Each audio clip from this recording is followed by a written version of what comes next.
Hello everyone, कैसे हैं बेटा? Are you doing good? आज हम नेक्स्ट चैप्टर स्टार्ट कर देंगे और हमारा नेक्स्ट चैप्टर है बायोटेक्नोलॉजी। तो पहले हम समझते हैं बायोटेक्नोलॉजी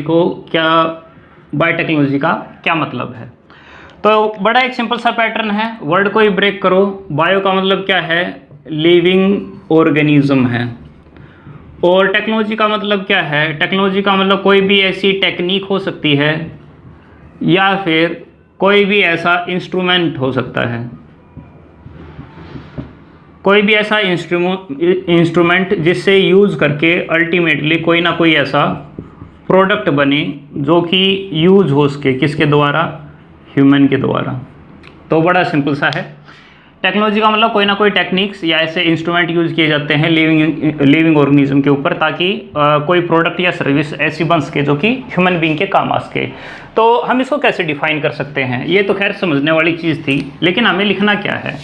तो जनरली हम लिख सकते हैं बायोटेक्नोलॉजी को बायोटेक्नोलॉजी, इसको लिख सकते हैं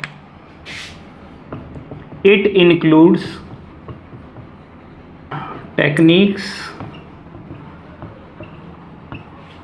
of using living organism के अंदर क्या क्या हो सकता है?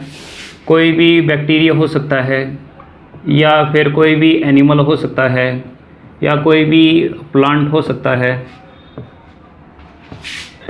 And their product in such a way that a product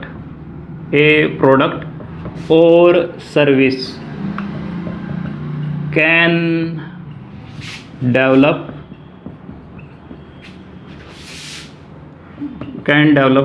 that can be used by human being. तो समझते हैं भाई, ह्यूमन बीइंग के लिए कोई ऐसा प्रोडक्ट बनाना या फिर कोई ना कोई ऐसी सर्विस बनानी जो कि एनिमल या प्लांट या उनके प्रोडक्ट के द्वारा ही बनाई गई हो, उसको हम कह देते हैं क्या? बायोटेक्नोलॉजी। आगे देखते हैं what is it's principles of biotechnology. तो बायोटेक्नोलॉजी के प्रिंसिपल क्या है? तो बायोटेक्नोलॉजी के दो प्रिंसिपल हैं। कौन कौन से भाई? एक है जेनेटिक इंजीनियरिंग और दूसरा है, ये तो पहला, और दूसरा है केमिकल इंजीनियरिंग। केमिकल इंजीनियरिंग और जेनेटिक इंजीनियरिंग। क्या होता है जेनेटिक इंजीनियरिंग या फिर केमिकल इंजीनियरिंग? देखिए, इंजीनियरिंग का मतलब क्या होता है? लाइक आपने कोई डैम देखा, डैम देख के क्या लगता है कि भाई ये इंजीनियर ने बनाया है। क्यों बनाया है? क्योंकि इंजीनियर ही इतनी बड़ी बड़ी स्ट्रक्चर बनाता है। जैसे कि कोई खिलौना हो तो वो ज़्यादा कॉम्प्लिकेटेड सा है कि भाई क्या गजब की इसके अंदर इंजीनियरिंग कर रखी है। तो इंजीनियरिंग का मतलब क्या होता है? सर्टेन कोई चीज़ है उसके अंदर ऐसी मैनिपुलेशन करना जिसकी हेल्प से कोई एक अलग टाइप का प्रोडक्ट जो है वो बने, यानी कि कहीं से कोई चीज़ उठानी और फिर अल्टीमेटली कहीं पे प्लेस कर देनी, एंड उससे जो है एक अलग से प्रोडक्ट जो है वो बन जाए। तो नॉर्मली हम उसको कहते हैं इंजीनियरिंग। लेकिन यहाँ पर नाम लिखा गया है क्या? Genetic engineering. तो इसका मतलब क्या है? लेट्स से एक ऑर्गेनिज्म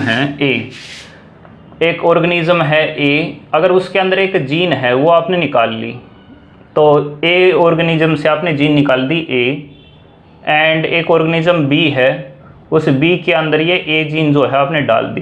तो आपने क्या किया है? एक जीन यहाँ से निकाल के वही जीन जो है इसके अंदर डाल दी, यानी कि एक जगह से कट करके वो जीन किसके अंदर डाल दी? दूसरे ऑर्गेनिज्म के डाल दी। इसको हम क्या कहेंगे? इसको कहेंगे मैनिपुलेशन, या फिर इन अदर वर्ड क्या क्या क्या कह सकते हैं इसको? Genetic engineering. ठीक है। तो या तो आप इसको इस तरीके से समझ सकते हो बड़े सिंपल टर्म्स में, it is the cutting and pasting of gene from one organism to another। एक ऑर्गेनिज्म से दूसरे ऑर्गेनिज्म के अंदर जब जीन ट्रांसफर की जाती है तो उसको हम क्या कह देते हैं? जेनेटिक इंजीनियरिंग कह देते हैं। या फिर इसके अंदर कह देते हैं हम, इट इज़ दी या फिर ठीक है, तो या तो ये याद कर लो, ये याद कर लो, दोनों एक ही चीज़ है। या फिर it is the manipulation of DNA by introducing a foreign gene into the organism। तो इसका मतलब क्या है मान लो एक गोट है और उस गोट के अंदर किसी हैन की जीन जो है उसके अंदर डाल दी, क्या ऐसा पॉसिबल है? वेल ऐसा पॉसिबल है, बिल्कुल हो सकता है ऐसा।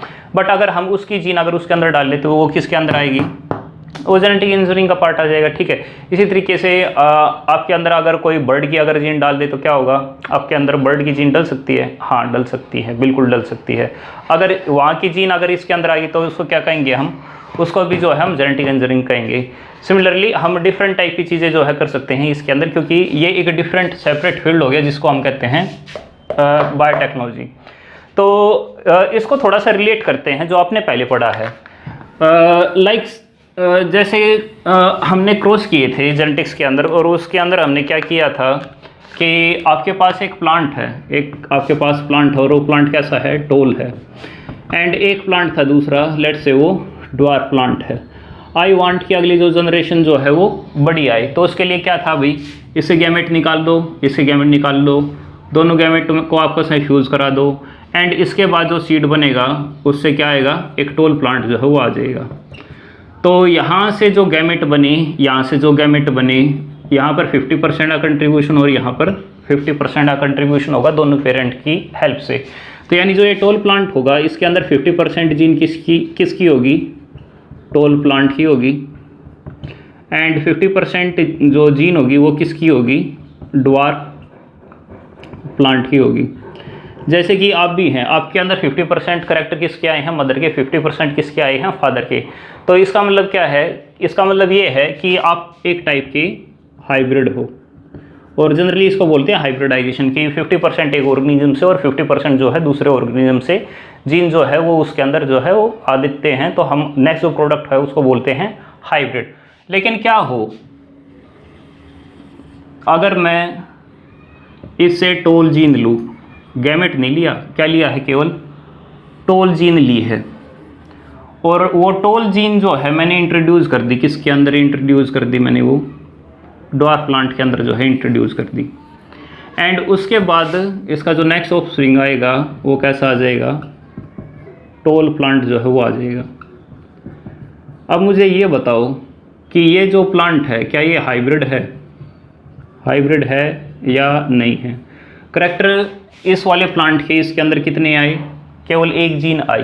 तो एक जीन आई है तो इसका मतलब ये किसका पार्ट हो गया? जेनेटिक इंजीनियरिंग का। तो ये बहुत बड़ा डिफरेंस है, ध्यान रखना है कि जो हाइब्रिडाइजेशन टेक्निक है उसके अंदर 50% करेक्टर एक पेरेंट के और 50% करेक्टर दूसरे पेरेंट के आते हैं। लेकिन जो जेनेटिक इंजीनियरिंग है उसके अंदर क्या किया जाता है? केवल एक पेरेंट से केवल एक ही जीन निकालते हैं और वो जीन जो है किसी दूसरे ऑफस्प्रिंग के अंदर जो है डाल देते हैं। एंड अब वो जो ऑफस्प्रिंग है वो जेनेटिकली मॉडिफाइड जो है वो हो गया है, एंड उसको हम या तो ट्रांसजेनिक कह देते हैं। तो इसको हम क्या कहेंगे? इसको कहेंगे हम ट्रांसजेनिक, या फिर इसको कहेंगे जेनेटिकली मॉडिफाइड ऑर्गेनिज्म। तो जो ऑर्गेनिज्म है उसकी जीन जो है मॉडिफाई हो गई है, तो उसको हम क्या कहेंगे? Genetically modified organism. एंड ये प्रोडक्ट किसका आया है? जेनेटिक इंजीनियरिंग का। ठीक है, तो it's product is called GMO, यानी कि जेनेटिक मॉडिफाइड ऑर्गेनिज्म, या फिर हम कह सकते हैं इसको क्या कह सकते हैं? ट्रांसजेनिक। तो ट्रांसजेनिक ऑर्गेनिज्म कह लो या फिर GMO कह लो, कुल मिला के बात जो है वो एक ही है। आज के टाइम पे आपने सुना होगा जेनेटिकली मॉडिफाइड फूड। अगर कोई एक प्लांट है उसके अंदर कोई फॉरेन जीन जो है डाली गई है एंड फिर वो कोई फ्रूट बनाने लग रहा है, हम उस फ्रूट को क्या कहेंगे? कि वो फ्रूट किसका है? जेनेटिकली मॉडिफाइड प्लांट का है। तो जो फ्रूट होगा उसको हम क्या कहेंगे? जेनेटिकली मॉडिफाइड फ्रूट कहेंगे। बड़ा सिंपल सा है। ठीक है, तो एक जो इसका प्रिंसिपल है वो क्या है? जीन को एक ऑर्गेनिज्म से लेना और दूसरे ऑर्गेनिज्म के अंदर जो है डाल देना। दूसरा भाई केमिकल इंजीनियरिंग। केमिकल इंजीनियरिंग का मतलब क्या है? इसका मतलब है maintenance of sterile environment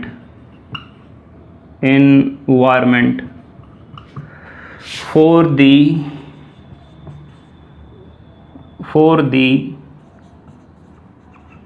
growth and survival of genetically modified organism for our products। देखिए भाई एक एग्जांपल लेते हैं। जैसे हम लोगों के अंदर एक प्रॉब्लम हो जाती है और वो प्रॉब्लम क्या है, लेट्स से डायबिटीज़ है। तो एक पर्सन है उसको डायबिटीज़ होगी एंड उसके लिए सॉल्यूशन क्या है, सॉल्यूशन ये है कि इंसुलिन जो है वो दी जाए। लेट्स से इंसुलिन जो है वो एक काफ़ी बड़ी पॉपुलेशन को है एंड एक आदमी के अंदर इंसुलिन का हार्मोन कितना रिलीज होता है, वो तो काफ़ी छोटी अमाउंट में होता है। क्या हम उसकी मेडिसिन बना करके ज़्यादा पॉपुलेशन को दे सकते हैं? नहीं दे सकते। सो हमें क्या चाहिए, हमें ये चाहिए कि जो ह्यूमन है, जो कि पर्सन ए है, उससे जीन निकाल लें। कौन सी जीन निकाल लें? हम उसकी जीन निकाल लें, कौन सी? इंसुलिन की जीन जो है यहाँ से निकाल ली। ठीक है, कैसे निकाल लेंगे? With the help of genetic engineering. ठीक है, वो निकाल ली एंड वो हम किसके अंदर डाल दें? एक बैक्टीरिया जो है उसके अंदर डाल दें। तो बैक्टीरिया के अंदर जीन जो है वो ज़्यादा एक्सप्रेस करते हैं, क्योंकि बैक्टीरिया डिवाइड ज़्यादा होता है। जब वो डिवाइड ज़्यादा होगा तो जो जीन जो है वो भी काफ़ी ज़्यादा होगी। लेकिन क्या ये बैक्टीरिया एक नॉर्मल बैक्टीरिया होगा? नहीं, ये बैक्टीरिया कैसा होगा? एक जेनेटिकली मॉडिफाइड बैक्टीरिया होगा, या फिर हम कह सकते हैं कि एक ट्रांसजेनिक बैक्टीरिया होगा। इसको हमें कल्चर करना पड़ता है किसी न किसी केमिकल इंजीनियरिंग सॉल्यूशन के अंदर। ठीक है, तो यहाँ पर कौन सा पार्ट आ जाएगा? केमिकल इंजीनियरिंग का आ जाएगा एंड उससे हम कौन सा प्रोडक्ट निकालेंगे कई सारे अमाउंट में? इंसुलिन का। क्लियर है भाई इतनी सी बात? तो हमें इंसुलिन बनाने के लिए हमने क्या यूज़ किया है? हमने बैक्टीरिया का यूज़ किया है एंड नेचुरली जो है वो जीनी ली है। तो या तो हम लिविंग ऑर्गेनिज्म या फिर लिविंग ऑर्गेनिज्म का कोई प्रोडक्ट जो है हम यूज़ करते हैं, ताकि कोई ऐसी सर्विस या ऐसा प्रोडक्ट बना सके जो हमारे काम का है। हमारे काम का क्या है? इंसुलिन। और इंसुलिन बना कैसे? जब बैक्टीरिया के अंदर वो जीन डली, और बैक्टीरिया के अंदर जो जीन है वो कहाँ से आई? वो ह्यूमन से आई है। तो ह्यूमन की जो जीन है वो भी नेचुरल है और ये भी नेचुरल है, और अल्टीमेटली जो प्रोडक्ट बनेगा वो कैसा बनेगा? नेचुरल जो है वो बनेगा। आई थिंक बात जो है वो यहाँ तक क्लियर हो गई होगी। ठीक है, तो जेनेटिक इंजीनियरिंग के अंदर या फिर बायोटेक्नोलॉजी के अंदर हम क्या करते हैं? एक ऑर्गेनिज्म से जीन निकालते हैं, दूसरे के अंदर डाल देते हैं एंड फिर उससे जो हम ढेर सारा प्रोडक्ट जो है वो निकालते रहते हैं।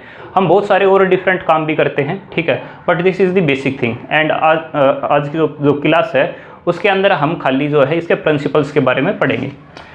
सो आगे देखते हैं।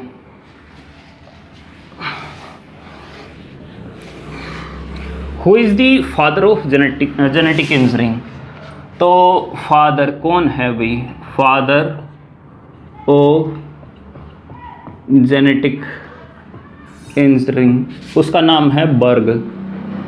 और बर्ग ने क्या किया था? उसने SV40 जीन ट्रांसफ़र की थी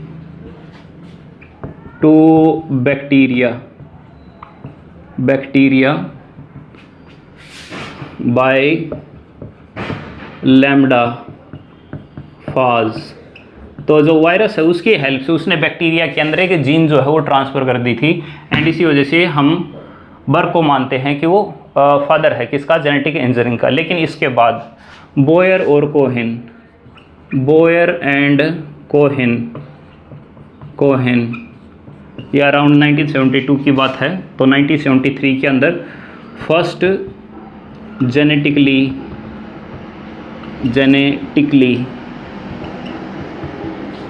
इंजीनियर प्लाज्मिड जो है वो बनाया गया है। ठीक है, बड़ा इंपॉर्टेंट है, इसके ऊपर क्वेश्चन आ जाता है कि बोयर और कोहेन ने एक जेनेटिकली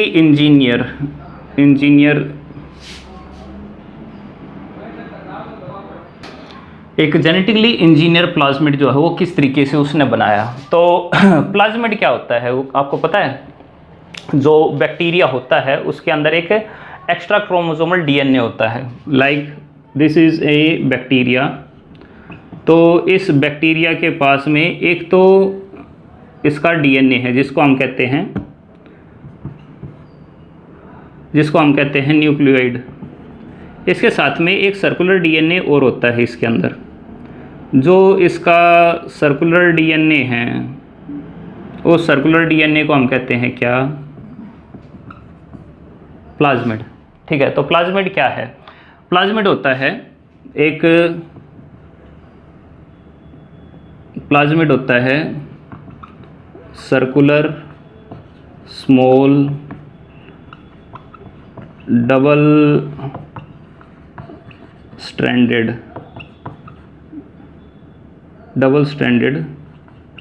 स्मॉल डीएनए। चलो इसको अलग से लिखते ही हैं, ठीक है, छोड़ो। तो फर्स्ट जेनेटिकली इंजीनियर्ड जो प्लाज्मिड था वो किसने बनाया था? ये बोयर और कोहेन ने बनाया था। What is plasmid? तो plasmid is a small circular double stranded DNA found in bacteria other than main DNA. Main जो डीएनए है उससे अलग होता है एंड वो छोटा होता है और सर्कुलर होता है और डबल स्ट्रैंडेड होता है। It has ORI genes. तो ORI जीन का आपको पता होगा, इसके पास ORI है तो ये सेल्फ रेप्लिकेट जो है हो सकता है। It has ORI gene and some antibiotic genes. ठीक है, तो ये इसके अंदर होता है। बट द क्वेश्चन इज़ कि कैसे बोयर और कोहेन ने जो जीन जो है उसको ट्रांसफ़र कर दिया, एंटीबायोटिक जीन जो है, तो वो उसने किस तरीके से ट्रांसफ़र की, तो वो हम देखते हैं। तो बोयर और कोहेन ने किस तरीके से काम किया? वेल, उन्होंने एक जीन ली,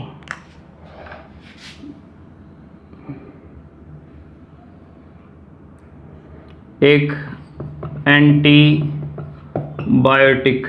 जीन लियो उन्होंने, और एक अलग से उसने सैल्मन टाइफी का प्लाज्मिड लिया।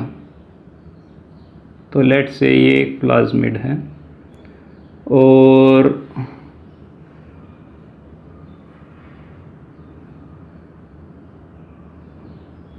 ये प्लाज्मिड है किसका? सैल्मोनेला टाइफी का प्लाज्मिड। तो ये भी डीएनए है और ये भी डीएनए है। इसको इसने कट करवाया किसके साथ में? एक रेस्ट्रिक्शन एंजाइम है उसके साथ इसने कट कराया। जब इसने कट कराया तो उसके बाद क्या हुआ कि इसकी जो एक आर्म है डीएनए की वो तो होगी बड़ी और जो दूसरी आर्म जो है वो हो गई छोटी। तो यानी कि इस टाइप का एक अरेंजमेंट बना जिसमें जो जीन का एक पार्ट है वो ओवर हैंग करने लगा और दूसरा जो पार्ट है वो फ्रीली जो है उसके ऊपर जो है हैंग करता रहा। सिमिलरली इसको भी ट्रीट करवाए किसके साथ में? रिस्ट्रिक्शन एंडोन्यूक्लियस के साथ। एंड रिस्ट्रिक्शन एंडोन्यूक्लियस ने क्या किया? वेल, रिस्ट्रिक्शन एंडोन्यूक्लियस ने जो प्लाज्मिड जो है उसको ब्रेक कर दिया। तो रिस्ट्रिक्शन एंडोन्यूक्लियस को जो है ब्रेक कर दिया, और वो ब्रेक भी किस तरीके से किया कि इसका भी एक पार्ट जो है वो ओवर हैंग रहा। तो अगर आप यहाँ पे देखो, इसका एक छोटा सा पार्ट जो है बाहर निकला हुआ है और यहाँ पे भी देखो तो इसका भी एक छोटा सा पार्ट जो है बाहर निकला हुआ है। यहाँ पर भी ऐसे ही एक छोटा सा पार्ट यहाँ पे बाहर निकला हुआ है। सिमिलरली एक छोटा सा पार्ट जो है यहाँ पे बाहर निकला हुआ है। फिर उसने यूज़ किया एक एंजाइम जिसका नाम है डीएनए लाइगेज, और डीएनए लाइगेज की हेल्प से क्या हुआ कि जो प्लाज्मिड है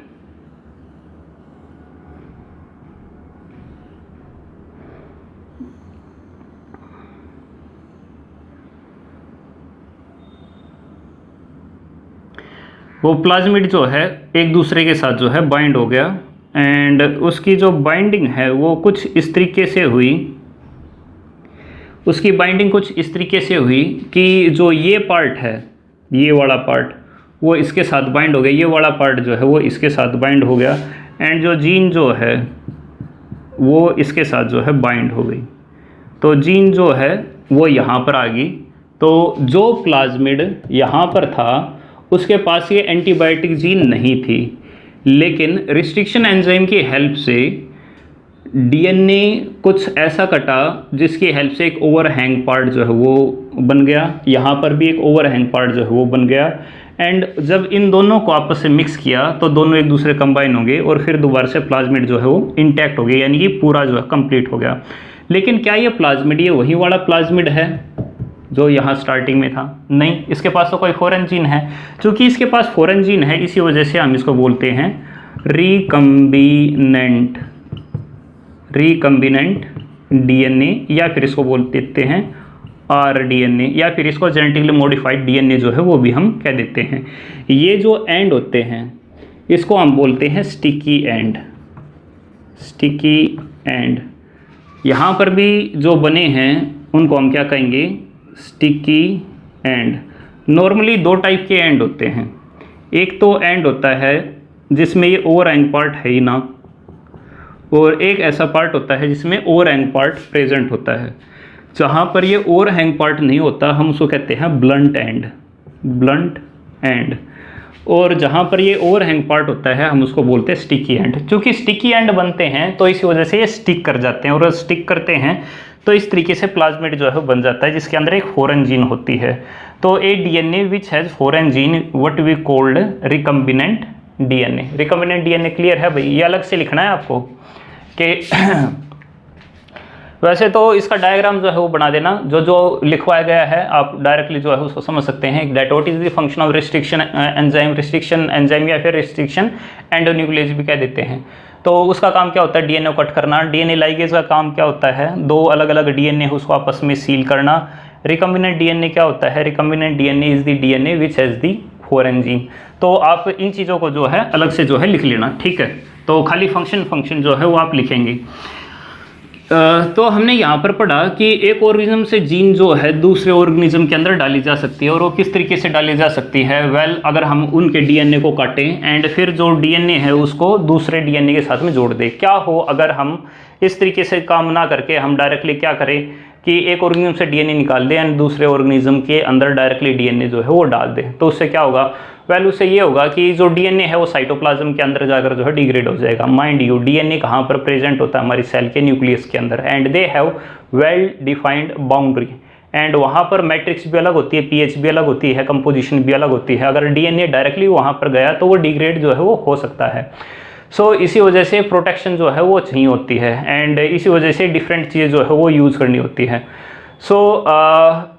बायोटेक्नोलॉजी के अंदर इसके लिए यूज़ किए जाते हैं वेक्टर्स, ठीक है? वेक्टर जैसे कि प्लाज्मिड जो है उनको यूज़ किया जाता है ताकि उस जीन को जो है ऑर्गेनिज्म के अंदर जो है पास किया जाए।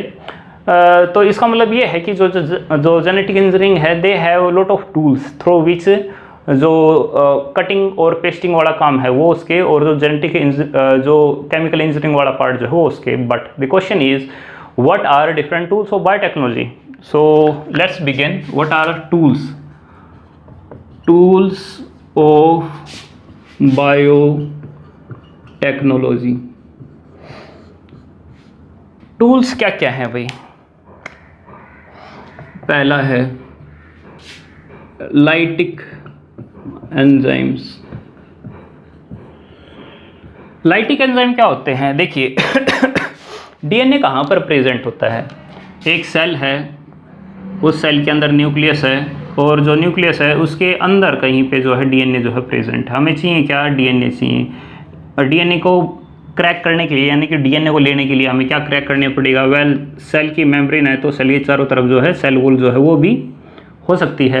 तो पहले तो हमें जो सेल वॉल जो है वो ब्रेक करनी पड़ेगी, फिर उसके बाद प्लाज्मा मेम्ब्रेन जो है वो ब्रेक करनी पड़ेगा, फिर उसके बाद जो साइटोप्लाज्म है वो ब्रेक करना पड़ेगा, फिर जो न्यूक्लियर एनवलप जो है उसको डिग्रेड करना पड़ेगा, उसके आसपास में जितने मॉलिक्यूल है वो सारे डिग्रेड करने पड़ेंगे, फिर उसके बाद हमारे पास जो है डीएनए जो है वो मिलेगा। कितना सारा काम है ना? तो अब जब इतना सारा काम है तो इसलिए हमें डिफरेंट टाइप के एंजाइम्स की जो है रिक्वायरमेंट होती है। उनमें से एक जो एंजाइम होते हैं उनको बोलते हैं लाइटिक एंजाइम्स। तो इसके अंदर देखेंगे these includes enzymes which open up the cell। Example, इसके अंदर कौन कौन से एंजाइम हो सकते हैं? लाइसोजाइम। लाइसोजाइम क्या करती है? Open up bacterial cell. Bacteria की जो सेल है उसके चारों तरफ सेल वॉल प्रेजेंट होती है। तो बैक्टीरिया की सेल वॉल किससे डिग्रेड हो सकती है? लाइसोजाइम के द्वारा जो है डिग्रेड हो सकती है। ठीक है, because it break peptidoglycan cell wall. दूसरा भाई चिटिनेज। तो चिटिनेज क्या कर देता है? ये ओपन अप कर देता है किसकी? फंगी सेल को by breaking chitin cell wall of fungi. तो फंगी की सेल वॉल किसकी बनी हुई है? चिटिन की बनी हुई है। तो चिटिन को ब्रेक करना है तो उसके लिए क्या चाहिए हमें? चिटिनेज जो है वो चाहिए। इसके अलावा और एंजाइम हो सकते हैं जैसे कि सेलुलेज। तो ये ओपन अप करते हैं, open up plant cell wall by breaking cellulosic cell wall of fungi, of plant. तो प्लांट की सेल वॉल किससे बनी हुई है? सेलुलोज पैक्टिनिया जो है उसके हेल्प से जो है वो बनी हुई है। इसके अलावा अगर हम और कोई पार्ट देखें, इसके अंदर और भी एंजाइम आते हैं जैसे कि प्रोटीएज। ये ब्रेक कर देता है क्योंकि जब सेल खोलेंगे तो उसके अंदर ढेर सारा प्रोटीन जो है वो मिलेगा। तो ये ब्रेक कर देता है सेल के प्रोटीन्स को, क्योंकि हमें चाहिए क्या? हमें तो डीएनए चाहिए। इसके अलावा आरएनएज। क्या हमें आरएनए चाहिए? नहीं, हमें तो खाली डीएनए चाहिए। तो आरएनएज भी यूज़ करना पड़ेगा। आरएनएज जो है वो डिग्रेड कर देता है, degrade RNA molecule of cell. ठीक है, तो पहला टूल क्या है? लाइटिक एंजाइम जो है वो यूज़ किए जाते हैं। क्या कोई और दूसरे पार्ट भी होते हैं? बिल्कुल। दूसरा पार्ट, दूसरा कौन से हैं? Nucleus enzyme. तो न्यूक्लियस एंजाइम्स क्या होते हैं? तो nucleus enzymes are the enzymes which break the DNA molecule. DNA के मोलिक्यूल को जो ब्रेक करे उसको हम क्या कहते हैं? न्यूक्लियस कह देते हैं। नाम से ही प्रेजेंट है न्यूक्लियस। एज आ गया, इसका मतलब कोई एंजाइम है। एंड न्यूक्लियाई, तो न्यूक्लियाई के अंदर क्या होता है? डीएनए। डीएनए को ब्रेक करने वाले जो एंजाइम उसको हम क्या कहेंगे? न्यूक्लियस कहेंगे। इसके टाइप्स होते हैं। टाइप्स इसके दो हैं, एक एक्सो न्यूक्लियस और एक इसके अंदर होता है एंडो न्यूक्लियस। तो दो इसके टाइप होते हैं, एक एक्सोन्यूक्लियस और दूसरा एंडोन्यूक्लियस। एक्सोन्यूक्लियस क्या है? Enzyme that remove nucleotides of the DNA. It cuts from the end of DNA molecule. Let's say एक डीएनए है, ये हमारा डीएनए है। तो ये 5 प्राइम, ये 3 प्राइम, ये 3 प्राइम और ये 5 प्राइम। तो अगर जो न्यूक्लियस है अगर वो एक्ट करेगा तो वो एक्ट कैसे करेगा? यहाँ से एक न्यूक्लियोटाइड जो है वो रिमूव कर देगा, यहाँ से एक न्यूक्लियोटाइड है वो रिमूव कर देगा, या फिर यहाँ से न्यूक्लियोटाइड जो है वो रिमूव कर देगा, यहाँ से न्यूक्लियोटाइड जो है वो रिमूव कर देगा। यानी कि या तो 5 प्राइम से या फिर 3 प्राइम से जो काटता है, और काट के क्या निकालता है? सिर्फ जो न्यूक्लियोटाइड जो है वही निकालता है। न्यूक्लियोटाइड क्या होते हैं? कमेंट करना मुझे, ठीक है। न्यूक्लियोटाइड क्या होते हैं? एंडोन्यूक्लियस क्या होते हैं? Enzymes that break DNA molecule not from the ends, not from the ends, DNA जो एंड से ब्रेक नहीं करते, बट एनीवेयर इन बिटवीन, यानी कि बीच में से कहीं से भी काट देंगे लेकिन एंड से जो है वो नहीं काटेंगे। इसके अलावा और क्या हो सकता है, it makes fragments of DNA molecule. इसका मतलब क्या है, इसका मतलब ये है कि लेट्स से ये आपके पास एक डीएनए का मॉलिक्यूल है, ये 5 प्राइम हो गया, ये 3 प्राइम, ये 5 प्राइम और ये 3 प्राइम, एंड इसके ऊपर एक्ट करने लग रहा है कौन, एंडो न्यूक्लियस। और एंडो न्यूक्लियस जब इसके ऊपर जब एक्ट करेगा तो ये डीएनए के छोटे छोटे फ्रैगमेंट जो है वो बना देगा। इन्हीं छोटे छोटे फ्रैगमेंट के को बनने को हम कहते हैं कि एंजाइम ने इसको बीच में से काटा है, लेकिन बीच में से कहाँ से काटेगा वो एज सच कुछ स्पेसिफिक जो है वो नहीं होता, बट इनका जो है स्पेसिफिक है, ये एंड से ही काटेंगे, ये कहीं ना कहीं से बीच से जो है काटेंगे। इन्हीं न्यूक्लियस के अंदर एक और कैटेगरी आ जाती है जिसको कहते हैं हम रिस्ट्रिक्शन एंडो न्यूक्लियस। इंपॉर्टेंट है एग्जामिनेशन पॉइंट ऑफ व्यू से, मेन कैटेगरी है कौन सी, restriction endonuclease. Restriction endonuclease क्या है, एंडो न्यूक्लियस का तो मतलब हमें पता चल गया कि जो डीएनए को बीच में से काटे। रिस्ट्रिक्शन का मतलब क्या है कि ये ऐसे ही कहीं से भी नहीं काटेगा, बल्कि एक स्पेसिफिक साइट होगी, ये केवल वहीं से काटेगा, यानी कि endonuclease which break DNA only at a specific site, उसको हम कहते हैं पैलिंड्रोमिक सीक्वेंस। ठीक है, पैलिंड्रोमिक सीक्वेंस क्या है, पैलिंड्रोमिक सीक्वेंस क्या है, तो पैलिंड्रोमिक सीक्वेंस इस टाइप की सीक्वेंस होती है, sequence which red same by both ends. इसका एग्जांपल देखते हैं भाई, जैसे मलयालम, तो चाहिए इसको एम पढ़े, MALY,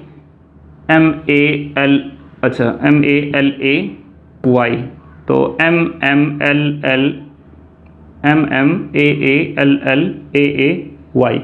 मलयालम। जैसे कि नितिन है, NITIN नितिन, NNIIT, तो ये क्या है, एक टाइप की पैलिंड्रोमिक सीक्वेंस है, ये दोनों जगह से एक जैसा ही रीड की जाती है। तो उसी तरीके से अगर डीएनए के अंदर अगर हम देखें तो इसके अंदर आ जाते हैं गाट TC, तो गाट TTC, तो ये 5 प्राइम, ये 3 प्राइम, ये 3 प्राइम और ये 5 प्राइम, तो इसको यहाँ से यहाँ रीड करेंगे या फिर इसको यहाँ से यहाँ रीड करेंगे।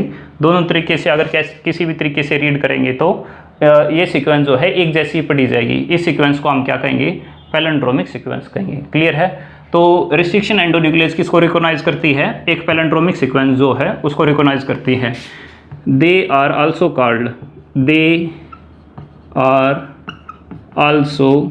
कॉल्ड, इनको और भी क्या कहा जा सकता है, इनको कहा जा सकता है रिस्ट्रिक्शन साइट्स या फिर क्लोनिंग साइट्स जो है वो भी हम इनको कह सकते हैं। ठीक है जी, इतनी बात क्लियर है। ठीक है, आगे देखते हैं हम। Restriction endonuclease type 2 is used in genetic engineering, it use magnesium ion. तो अलग अलग टाइप के होते हैं, जनरली 3 टाइप के होते हैं। कुछ जो टाइप 1 है वो आगे से काटता है, टाइप 3 जो है वो पीछे से काटता है, एंड जो रिस्ट्रिक्शन एंडोन्यूक्लियस होता है वो केवल उसी साइट से ही काटता है। तो इसी वजह से हम कहने लग रहे हैं कि जो जेनेटिक इंजीनियरिंग है उसके अंदर रिस्ट्रिक्शन एंडोन्यूक्लियस यूज़ किया जाता है, वो भी कौन सा, टाइप 2 का। तो लेट्स से मैं एक एग्जांपल लेता हूँ कि गाट TC, तो ये एक एग्जांपल है। अगर इसके ऊपर एक रिस्ट्रिक्शन एंजाइम अगर एक्ट करता है तो वो इसको किस तरीके से ब्रेक करता है। तो रिस्ट्रिक्शन न्यूक्लियस जो है जी ए से काटता है, ये भी इसको जी ए से काटेगा और काटने के बाद में ये इसको क्या दिखाएगा कि जी सी टी टी ए और ए टी टी सी और जी, ये 3 प्राइम, ये 5 प्राइम, ये 5 प्राइम और ये 3 प्राइम। तो अगर हम यहाँ पे देखें तो ये यहाँ तक तो इसका ब्लंट एंड था, लेकिन यहाँ पर देखते हैं तो इसे स्टिकी एंड है। या फिर इन अदर वर्ड हम इसकी रिप्रेजेंटेशन कैसे कर सकते थे कि डीएनए का मॉलिक्यूल है, ये इसका 5 प्राइम, ये 3 प्राइम, ये 5 प्राइम और ये इसका 3 प्राइम। लेकिन अब इसकी रिप्रेजेंटेशन कैसी होगी, अब कुछ ऐसी होगी। तो यहाँ पर डीएनए का मॉलिक्यूल है, यहाँ पर है, लेकिन यहाँ वाला पार्ट जो है वो नहीं है। तो ये वाला जो पार्ट है, चाहे हम इसकी बात करने लग रहे हो चाहे इसकी बात करने लग रहे हो, ये एक्चुअल में क्या है, स्टिकी एंड्स है। और इन्हीं स्टिकी एंड्स का बोयर और कोहेन ने यूज़ किया था ताकि जो दूसरी जीन है यानी कि फॉरेन जीन है वो इनके साथ स्टिक जो है वो हो सके। स्पेसिफिक रिस्ट्रिक्शन एंडोन्यूक्लियस की नेमिंग के लिए भी कुछ रूल है भाई। रूल क्या है, थोड़े हम उनको देखते हैं। इसका एक एग्जांपल ले लेते हैं, इको R1। तो rules of restriction endonuclease naming, क्या क्या रूल है। नंबर 1 भाई, first letter represent the genus name. Genus name जो है वो बताएगा, जैसे कि यहाँ पे ई है तो ई का मतलब यहाँ क्या है, इस रेशिया है, ठीक है। सेकंड भाई, जो सेकंड लेटर होगा, second letter represents the species name. जैसे यहाँ पर को है, को का मतलब क्या है, कोलाई है। थर्ड जो आर है ये स्ट्रेन टाइप होगा। एंड जो फोर्थ जो रोमन लेटर वर्ड है वो is the order of discovery in the lab of bacteria. तो बैक्टीरिया के अंदर किस ऑर्डर में निकला है एंड किस लैब से निकला है उस हिसाब से हम उसका नाम जो है दे देते हैं। जैसे कि यहाँ पर ये पहला निकाला गया था तो इसका नाम दिया गया है R1। फर्स्ट रिस्ट्रिक्शन एंजाइम कौन सा डिस्कवर किया गया था, हिंड2। एंड किसके द्वारा डिस्कवर किया गया था, आर्बर के द्वारा। क्या कोई और भी टूल है, बिल्कुल भी और भी टूल है। बट उससे पहले ये जो रिस्ट्रिक्शन एंजाइम है उनका सिग्निफिकेंस क्या है और वो पाए कहाँ पर जाते हैं।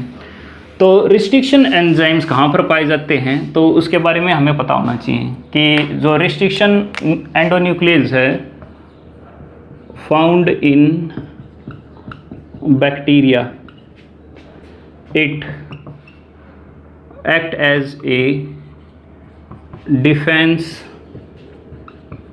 system in it when virus infect bacteria, then restriction endonuclease break viral DNA. तो वायरल का डीएनए जो है वो ब्रेक कर देगा क्योंकि इसके पास क्या है, रिस्ट्रिक्शन एंडोन्यूक्लियस है। इसी तरीके से अगर हम आगे देखें तो और भी टूल्स हो सकते हैं। और कौन से टूल है भाई, एग्जाम्पल के तौर पर टूल है जैसे कि डीएनए लाइगेज। डीएनए लाइगेज क्या करता है, it is the enzyme that join two DNA fragments with the help of ATP। तो ATP की हेल्प से ये दो DNA के फ्रैगमेंट को आपस में जो है जोड़ देते हैं। क्या कोई और भी हैं, बिल्कुल भाई और भी हैं, जैसे कि agarose gel electrophoresis, agarose gel electrophoresis.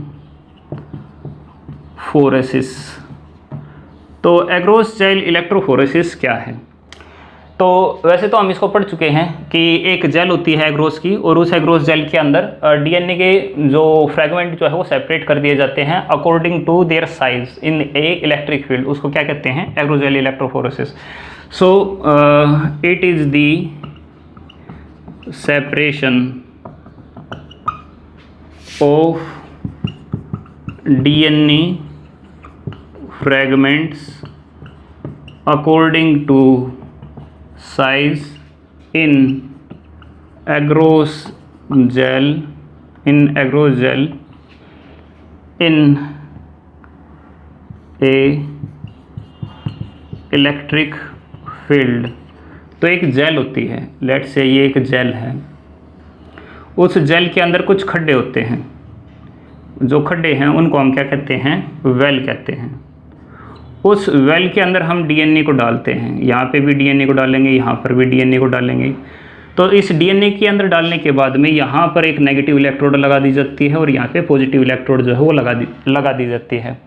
तो डीएनए के पास चार्ज कौन सा है, नेगेटिव है, एंड ऊपर इलेक्ट्रोड कौन सी लगी है, वो भी नेगेटिव लगी है। तो नेगेटिव को रिपेल करती है, तो वो उसको आगे की तरफ जो है वो फोर्स करती है, एंड जब आगे की तरफ फोर्स करती है तो डीएनए के इस तरीके से बैंड जो है वो आ जाते हैं। जो छोटे फ्रैगमेंट हैं वो काफ़ी नीचे तक चले जाते हैं और जो बड़े साइज़ वाले डीएनए के फ्रैगमेंट होते हैं वो ऊपर रह जाते हैं।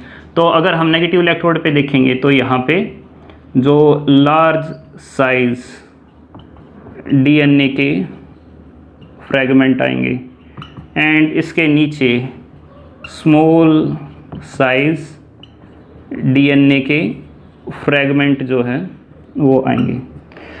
सो टूल्स तो अभी और भी हमारे बचे हुए हैं, ठीक है। जैसे वेक्टर है, हम उसके बारे में अलग से पढ़ सकते हैं, बट वो प्लाज्मिड एंड प्लाज्मिड की दूसरी फंक्शनिंग है, उसको इकट्ठा जो हम कर सकते हैं।